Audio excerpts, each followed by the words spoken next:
Are you a sales professional that is dealing with objection handling paralysis? Well, what does that mean? I have a lot of salespeople that come to me sometime that are not knowing how to deal with how to close somebody, how to repeat the things that you would normally do in a sales call to people. And you are thinking about it over and over and over. And sometimes it can cause paralysis, right? This can actually help your mental health as well, but it can actually help your sales performance if you're constantly thinking about like how I'm not able to basically address an objection. I don't want you to think about that, right? Because there are so many different objections that somebody can throw you. You can't prepare for everything at all, but you need to understand that if you have the basics down, you can pretty much be very good on your feet when you're having to deal with objection handling. And the thing that I always tell salespeople all the time, over and over, if you don't know an answer, do not make it up, okay? That is the one thing that is gonna crush your sales business, period, if you try to make something up that you don't know. So never ever make something up.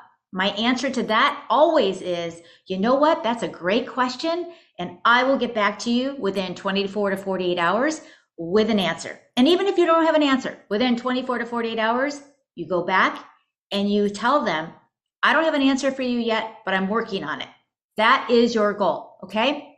So let's dig deep into some of the root causes that can cause this, objection paralysis that we're always thinking about, right? So sometimes it's just a lack of preparation or a lack of product knowledge. Sometimes we just don't know our material enough. Like we think we do, but we really don't. Maybe we haven't studied it enough, or maybe you're relying on somebody to always be your crutch to basically help you answer the questions because you haven't taken the time.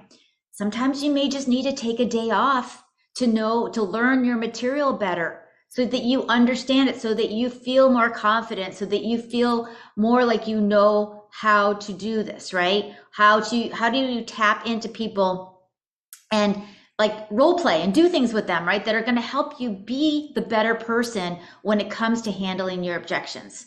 The other root cause could be just a fear of rejection. You're so afraid that somebody's going to say no.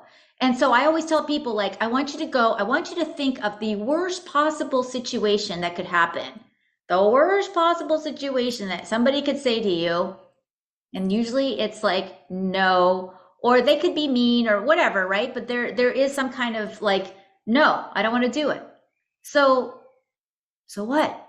Do you know how many other thousands of people are going to want what you have out there?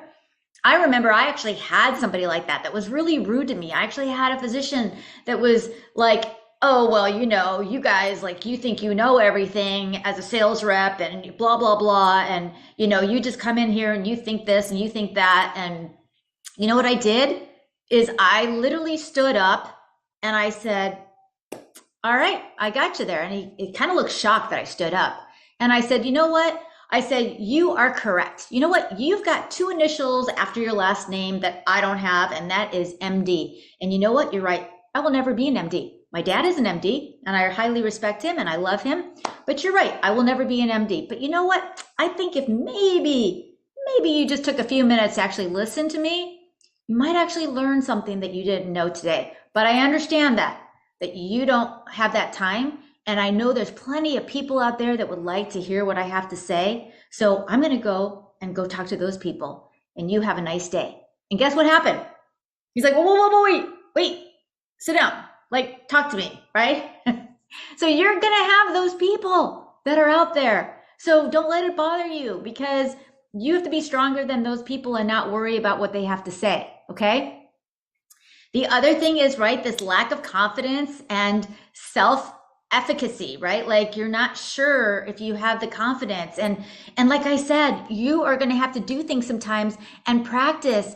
And so what if something comes out of your mouth the wrong way? Who cares? They're probably not even going to know that it came out the wrong way.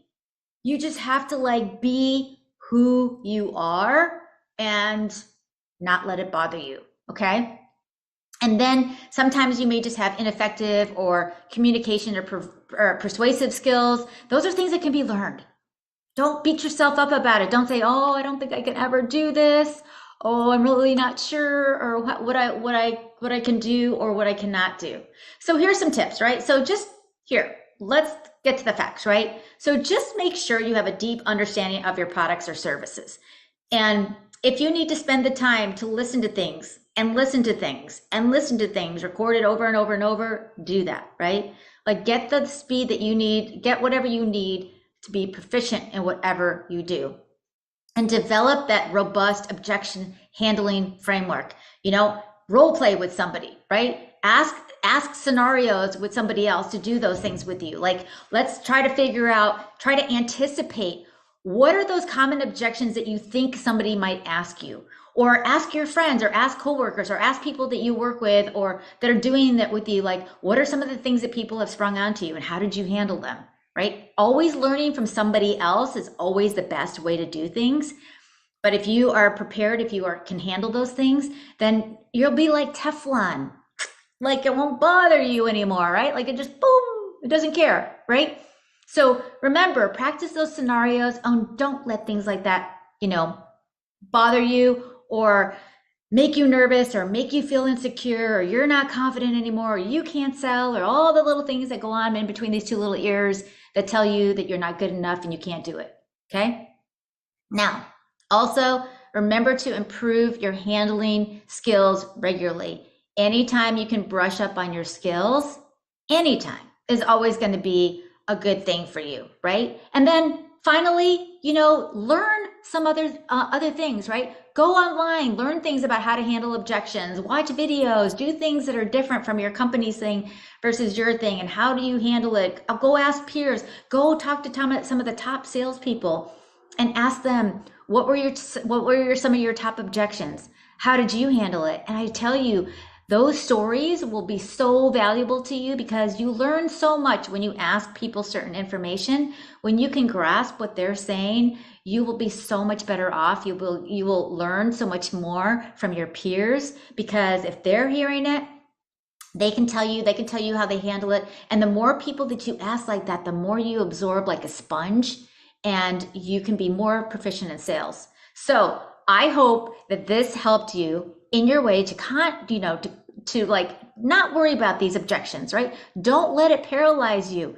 Like it's not worth it. You are so much better than what you think you really are. You have to believe in yourself, have confidence in yourself, go out there and crush your sales, share and like this video, tell people about this group and invite them to come and learn more about sales techniques. So have a great day and I will see you all soon.